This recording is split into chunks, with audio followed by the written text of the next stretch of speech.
Mungkin Anda pernah mendengar SMK 4 tahun atau SMK 4,5 tahun.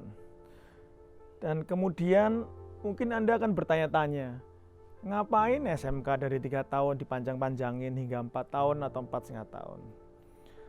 SMK itu atau vokasi itu, kalau bisa ya singkat saja, ringkas, dan langsung menghasilkan lulusan yang tidak mengecewakan industri dan dunia kerja. Nah, dalam hal ini, konteksnya adalah bukan SMK-nya dipanjangin hingga 4 tahun, tetapi SMK-nya tetap 3 tahun, tetapi digabung dengan perguruan tinggi, yaitu D2. Sehingga kita namakan bukan SMK 4 tahun, tetapi SMK Fast Track. 4,5 tahun totalnya, tetapi SMK-nya tetap 3 tahun, perguruan tingginya 1,5 tahun. Dan lulusan akan mendapatkan ijazah D2 dan ijazah SMK. Kalau seorang anak SMK tetap menginginkan dia 3 tahun lulus dan langsung kerja, itu juga bisa. Dan ini memberikan kebebasan bagi anak-anak SMK untuk memilih. Kalau dia merasa cukup 3 tahun saja lulus dan bekerja, maka dia bisa bekerja. Tidak wajib untuk meneruskan hingga SMK Fast Track 1,5 tahun.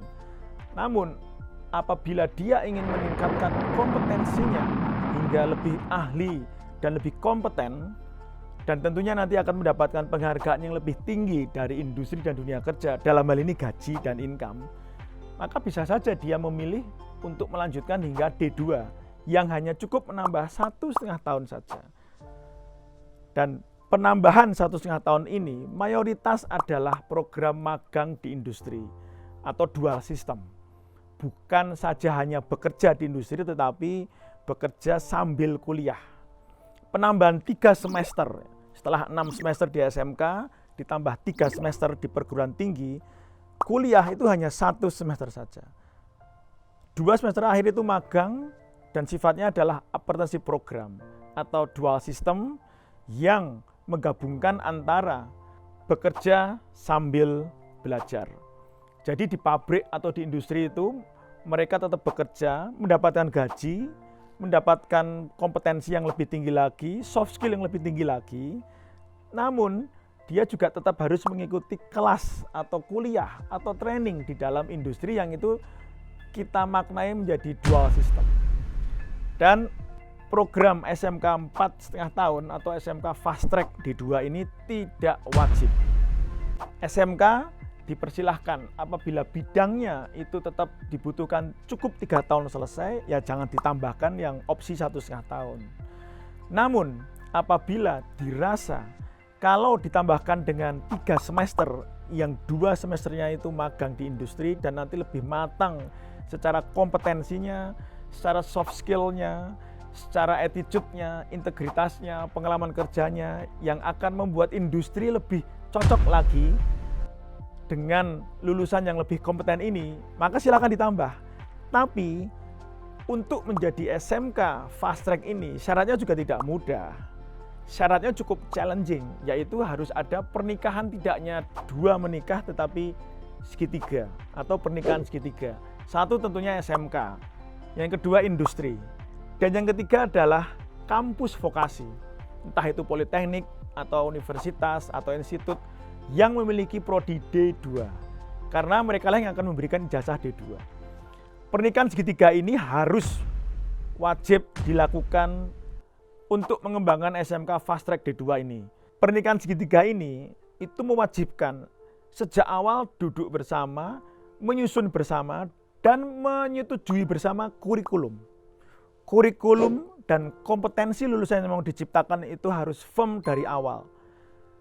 Lulusan ketika nanti lulus, industri juga sudah siap untuk menyerap. Artinya apa?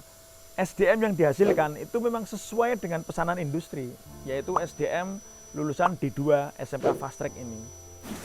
1 itu, kurikulum disusun bersama dan disetujui bersama. Yang kedua, sejak semester 1, tidak hanya guru SMK, tetapi juga dosen di perguruan tinggi, dan juga ahli atau expert, profesional, manajer, GM dari industri ikut mengajar sejak semester 1 di SMK.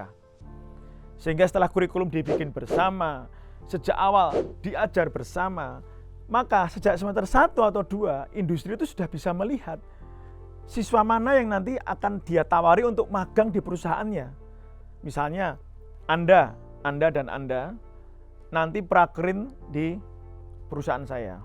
Baik Pak, kami siap prakerin atau praktek kerja industri di perusahaan Bapak. Kemudian semester depan, bertanya lagi lah Bapak itu ke ketiga anak itu. Oke, masih yakin, masih firm kan? Nanti magang di tempat saya atau prakerin di tempat saya. Oh iya Pak, tetapi kami ditawarin Pak, prakerin di perusahaan yang lain. Bisa saja Bapak atau manajer itu berpikir, tetap aja magang atau prakerin di tempat saya, nanti saya beri beasiswa di semester depan hingga magang di tempat atau prakerin di tempat saya. Nah, di sini akan terjadi sebuah situasi atau ekosistem yang sangat kondusif bagi semuanya. Industri sendiri tidak kesulitan mencari SDM yang kompeten, berlimpah dengan SDM yang kompeten, dan mereka berada di tengah berlimpahnya SDM itu karena mereka terlibat di dalam menyusun kurikulum dan mengajar, dan nanti akan membuat perusahaan itu menjadi lebih kuat dan tangguh karena SDM yang memang sudah sesuai kompetensinya disiapkan bersama.